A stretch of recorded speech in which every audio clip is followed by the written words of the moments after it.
Hi there, I'm Sarah from Knit a Bit of Whimsy. Today I'll be demonstrating the CDD or central double decrease stitch.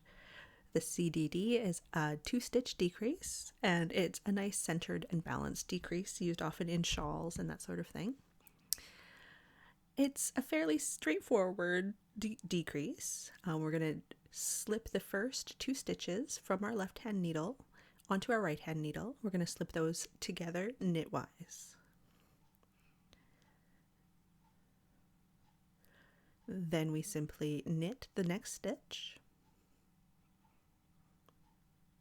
and then pass the 2 slipped stitches over our knit stitch. And that's all there is to it. We can watch that one more time.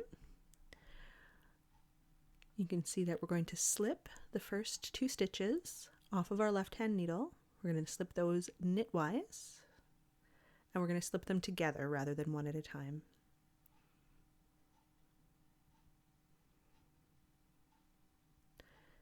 You then knit the following stitch